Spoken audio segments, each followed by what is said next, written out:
నుంచి కీలక పరిణామం జరుగుతుంది. వైసీపీ ఎంపీ మిథున్ రెడ్డిని ఈరోజు సిట్ అధికారులు విచారిస్తూ వస్తున్నారు. ఇప్పటికే మిథున్ రెడ్డి ఒకసారి సిట్ విచారణకు హాజరవుతూ వచ్చారు. ఈరోజు రెండోసారి సిట్ విచారణకు హాజరవుతూ వస్తున్నారు. అయితే ఇదే నేపథ్యంలో సిట్ విచారణ తర్వాత మిథున్ రెడ్డిని అరెస్ట్ చేస్తారంటూ కూడా పెద్ద ఎత్తున వార్తలు జరుగుతూ ఉన్నాయి. సోమవారం ఈరోజు అరెస్ట్ చేసి సోమవారం దానికి సంబంధించి ఛార్జ్ షీట్ వేస్తారంటూ కూడా చెప్తున్నారు. అయితే దీనికి సంబంధించి టీడీపీ మీడియా చాలా పెద్ద ఎత్తున ప్రచారం చేస్తూ ఉంది.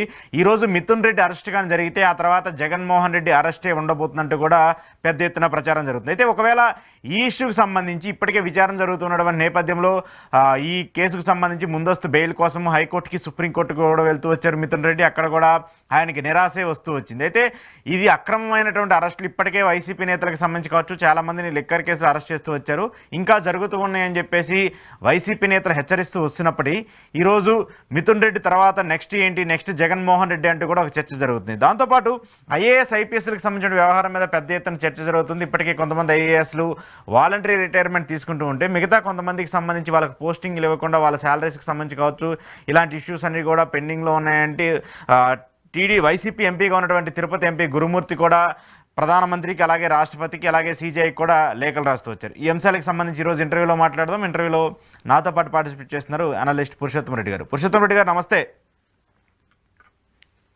నమస్తే అశోక్ గారు.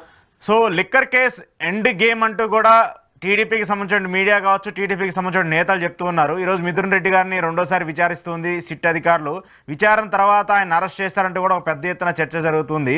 అరెస్ట్ చేస్తే ఏం జరుగుతుంది అంటే ఇప్పటి నుంచో ఆయనకి సంబంధించి అరెస్ట్ జరుగుతున్నట్టు కూడా ఒక వార్తలు నడుస్తున్నటువంటి నేపథ్యంలో ఈరోజు దాన్ని కంక్లూజన్ చేసే అవకాశం ఉంటుందా? రాజకీయ ప్రభుత్వాల్లో లేదా రాజకీయ పార్టీ నాయకుల పైన పెట్టే కేసులు లేదా విచారణలకి ఫుల్ స్టాప్ ఏమి ఉండదు, కమాలు ఉంటాయి అంతే. కాబట్టి మిథున్ రెడ్డి గారు అరెస్ట్ చేస్తారా, అరెస్ట్ చూపిస్తారా, చూపిస్తే కోర్టు రిమాండ్కి ఇస్తుందా లేదా అనేది తేలుతుంది. వాళ్ళు ఏం నిర్ణయం తీసుకుంటారు, లేదా సాయంత్రం విచారించి మళ్ళీ రమ్మని చెప్పి పంపించేస్తారా.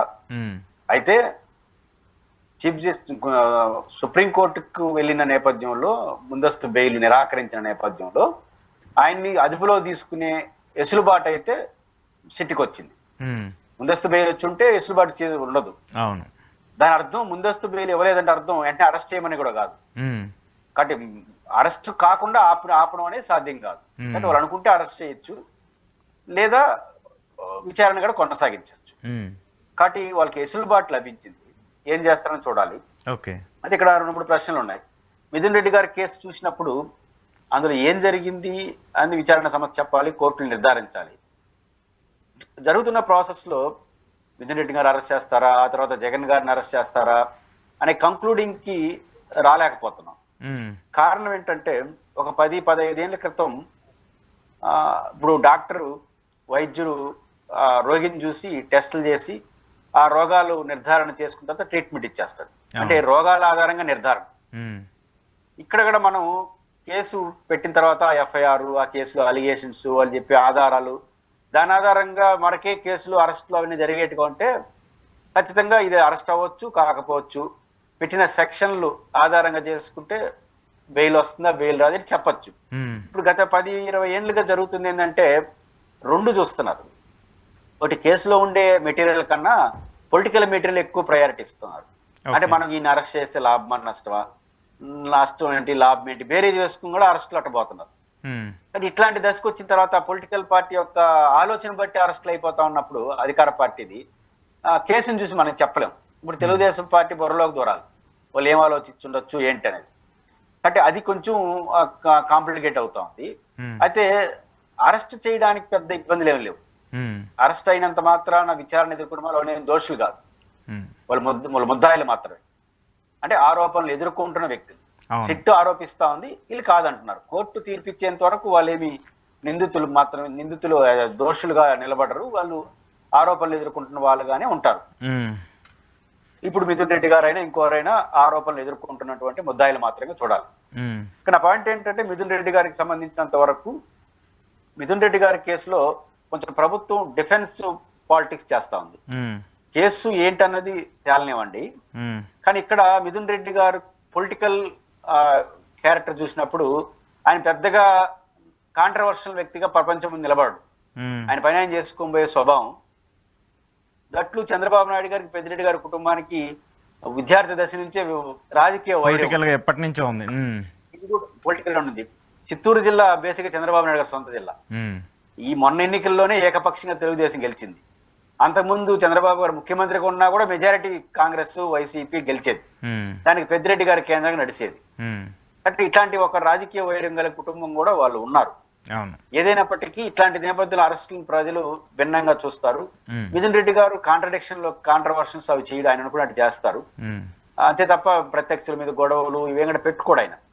అయితే ఈ కేసు ఏంటి, జగన్మోహన్ రెడ్డి గారి వరకు వెళ్తుందా లేదని చర్చ వచ్చినప్పుడు కేసు ఏంటి, మద్యం పాలసీ. మద్యం పాలసీల్లో భాగంగా డిస్టరీలు ఉంటాయి, బ్రెవరేజ్ కార్పొరేషన్ సారథ్యంలో డిపోలు ఉంటాయి. వాటి ద్వారా గవర్నమెంట్ షాపుల్లో అమ్ముతారు. ఇది ప్రాసెస్, పొలిటికల్ అంటే ప్రభుత్వం యొక్క విధానం మద్యం పాలసీలో. అయితే ఆరోపణ ఏంటంటే డిస్టలరీల్లో ఒక 20 రూపాయలకి ఒక బాటిల్ తీసుకుంటే అమ్మేది ఎంత ఉంటుంది, ట్యాక్స్ లేదు ఎక్కువ ఉంటాయి, మనకు 100-120 రూపాయలు ఉంటుంది. ఏదైనా వస్తువు ఉత్పత్తి ధర 20 రూపాయలు ఉంటే ట్యాక్స్లు అన్ని పోతే 120 రూపాయలు అవుతుంది. మద్యం కూడా అంతే, మద్యం కాస్త ఎక్కువ. కాబట్టి ఇప్పుడు వీళ్ళు ప్రధానమైన ఆరోపణ ఎక్కడ చేస్తున్నారంటే వీళ్ళు డిపోలకు ఒక్కసారి వచ్చిందంటే ముద్ర పడిపోతుంది. ఎన్ని మద్యం సీసాలు అమ్మారనేది. అప్పుడు ఎన్ని ముద్రలు పడితే అన్ని ట్యాక్సులు ప్రభుత్వానికి వెళ్ళిపోతాయి. ఈ గవర్నమెంట్ మీద తెలుగుదేశం ప్రధాన అలిగేషన్ ఏంటంటే డిస్టలరీ నుంచి డిపోలకు రాకుండా సరాసరి షాపులకు వెళ్ళిపోతా ఉంది.